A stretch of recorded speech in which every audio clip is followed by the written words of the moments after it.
Here's a bonus episode for you this week.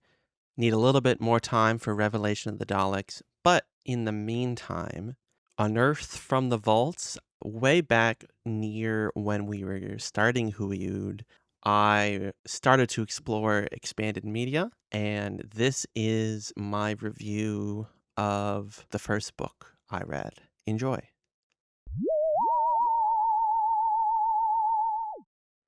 Hello, everyone, and welcome to a very special bonus episode of Huiyud, an unofficial Doctor Who podcast.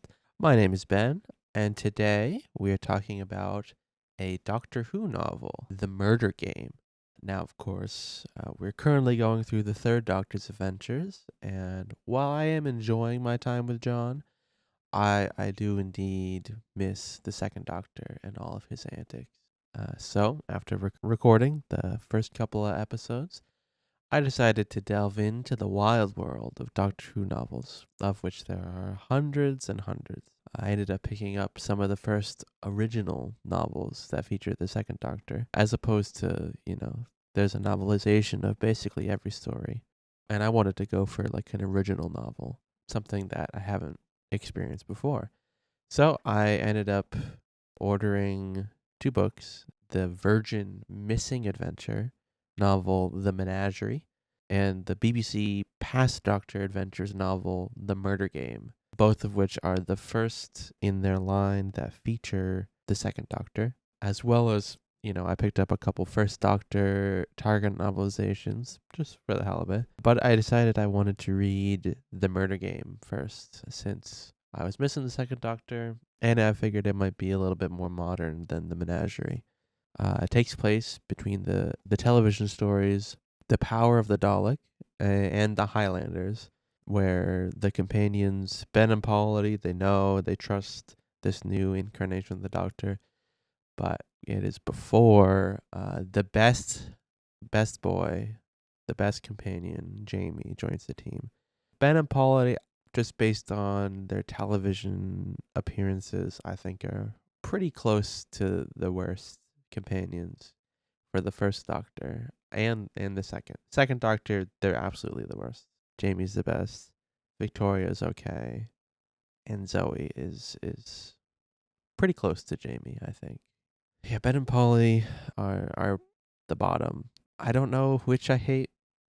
I mean, hate is a strong word. I don't know which I dislike more, really. Polly is kind of boring. She basically just kind of makes coffee for people. Ben is more of an active participant, but like it is very often that he is working against the team. Like in the Makra Terror, he gets hypnotized. Of course, he's hypnotized, and it's not really his fault, but still counterintuitive.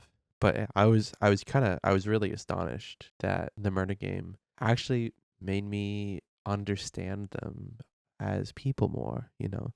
I guess that's the great thing about a novel is you can kind of look into their head, know their thoughts, really grow to understand them more. And I grew to kind of like them. They're no Jamie, but I have grown to like him a lot more. The story is split into two kind of distinct parts. The first is, of course, the titular murder game, where the Doctor picks up a distress call and ends up going to the Hotel Galaxian in the future.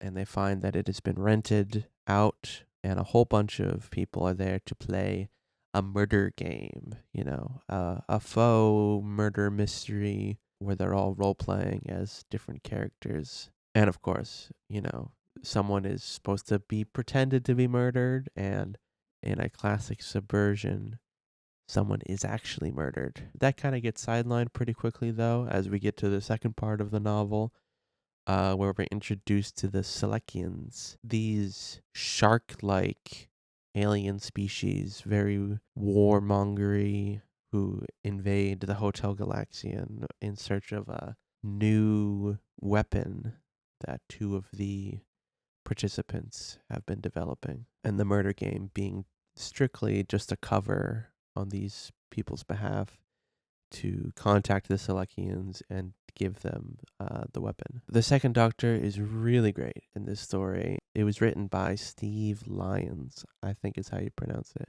I may be wrong. He does an excellent job. He really, I think, understands Patrick Troughton's Doctor. All the dialogue, I can hear Patrick Troughton in my head, and it totally makes perfect sense. Ben and Polly, too, to a lesser extent. It sounds like something they'd say, Ben is always calling Polly Duchess. And it's kind of interesting. They kind of delve more into like the romance between Ben and Polly, which I think is always incredibly subtly hinted at in the television stories, but they really go more into it here as a will or won't they kind of thing for the future. Yeah. So overall, I would say I really enjoyed it. Would definitely recommend. And I have and will continue to read many more books, maybe some comics too. We'll see. Have a wonderful rest of your day. Peace out.